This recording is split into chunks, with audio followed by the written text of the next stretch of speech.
Hello, আসসালামু আলাইকুম।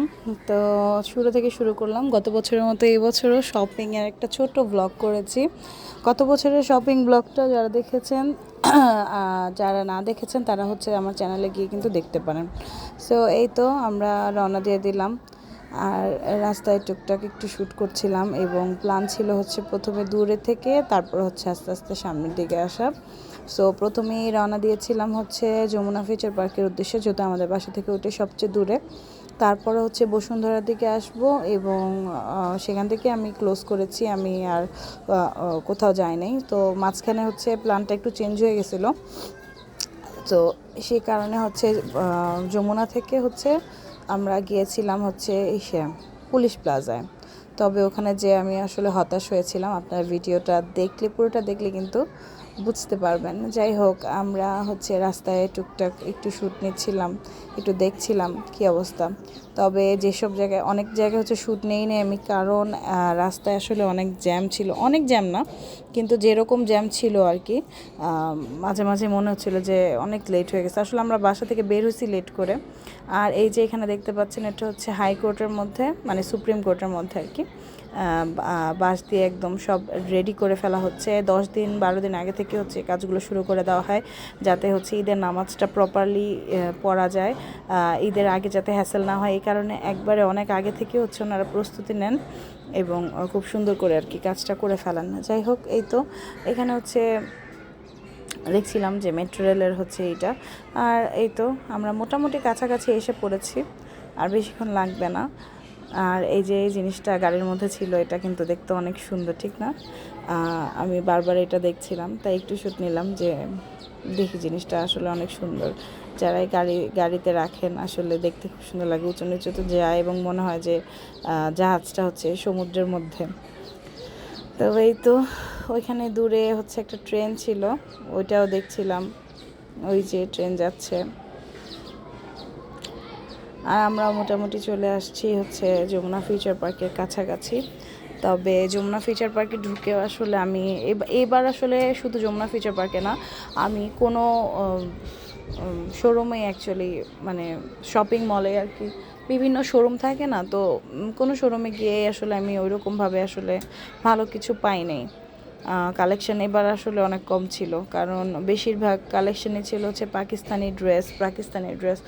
আর আমি নিতে চাচ্ছিলাম না, কারণ মনেই হচ্ছিল যে এটা আসলে এত হাইপড যে এটা একদম ভরে যাবে। সো এর জন্য নেই।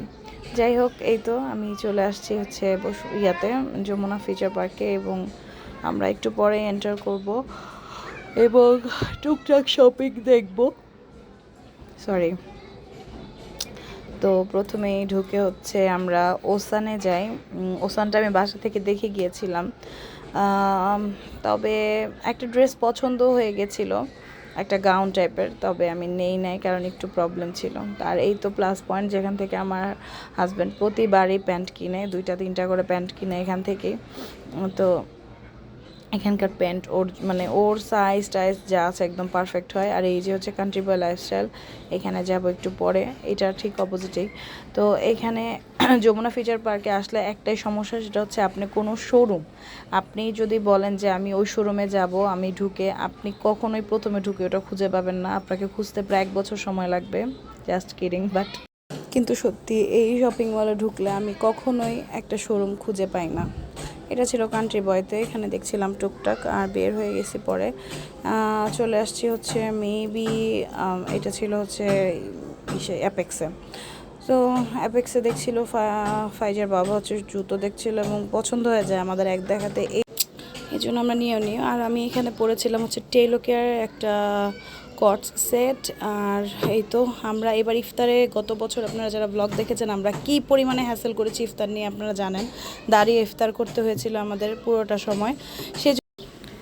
সো এই কারণে হচ্ছে আমরা এবার হচ্ছে আগে থেকে হোটেল না, টেবিল রিজার্ভ করে রেখে বিএফসি থেকে চিকেনস এনে আমরা হচ্ছে শর্মা হাউসে বসে ইফতারটা সেরে ফেলি।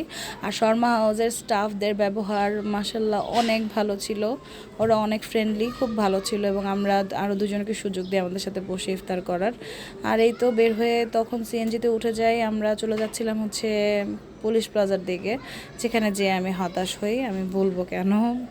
সো এখানে আমি পুলিশ প্লাজায় নামি এবং পুলিশ প্লাজার ভিতরে একটু আমরা ঘোরাঘুরি করি, যেখানে আসলে ঘুরে আসলে কোনো লাভই হয় নাই, কারণ এখানে আমি কেনার মতো কিছুই পাই নাই। যাই হোক, তারপরে আমরা আরও অনেক কাহিনী করে আসলে তারপরে বসুন্ধরা চলে আসি।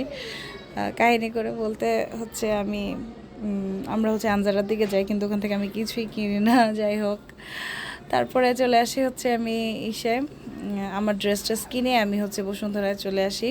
আমার ড্রেস কিনেছি হচ্ছে থেকে, নিবিড় ফ্যাশন থেকে। সেখান থেকে হচ্ছে আমি চলে আসি হচ্ছে বসুন্ধরা, এবং এখানে টুকটাক যার কেনার ছিল সব কেনাকাটা কমপ্লিট করে, একদম বাকি যা ছিল এই যে ব্যাগস, এখান থেকে কমপ্লিট করে চলে আসি হচ্ছে বরাবরের মতোই হচ্ছে সিরাজের চুই ঝাল যেটা চুই গোস্ত, সেটাতে আমি চলে আসি। এবং এখানে এসে আমার অবস্থায় যে দেখেন, তখন মেবি রাতে 2টা বাজে নাকি 1:30 2টা এরকম বাজে। যাই হোক, আমার অবস্থা খুব খারাপ ছিল, এবং আশেপাশে আমি দেখছিলাম সবাই সেহরি করতে আসতেছে, এবং আমার মেয়ে যেহেতু পিৎজা খাবে বলছে, ওর জন্য পিৎজা বার থেকে একটা পিৎজাও নিয়েছিলাম। আর এটা হচ্ছে পরের বারের শপিং, মানে একদিনে আমাদের শপিং শেষ হয় নাই। তো এটারও একটু শ্যুট নিয়েছিলাম, যে আমরা নিচে মাটিতে বসে খাচ্ছিলাম সেদিন এতটাই হয় নাই। আমরা গিয়েছিলাম ইস্টার্ন মল্লিকায়, তারপরে ওখান থেকে শপিং টপিং শেষ করে আমরা আবার বাঙালিয়ানা ভোজওয়ারের যে ব্রাঞ্চটা আছে সেখানে বসে আমরা যেহেতু ইফতারে বেশি খাই নাই, ওখান থেকে খেয়ে এই যে ভর্তা ভাত, মানে এগুলা কত মজা, ঠিক না? এগুলা খেয়ে আমরা বাসা থেকে রওনা দিই, এবং বাসায় পৌঁছাতে 3টা বাজে। তো এই ছিল আমাদের ভ্লগ। আশা করি সবার ভালো লেগেছে। ভালো লেগে থাকলে লাইক কমেন্ট শেয়ার করে পাশে থাকবেন এবং চ্যানেলটিকে সাবস্ক্রাইব করবেন। ধন্যবাদ।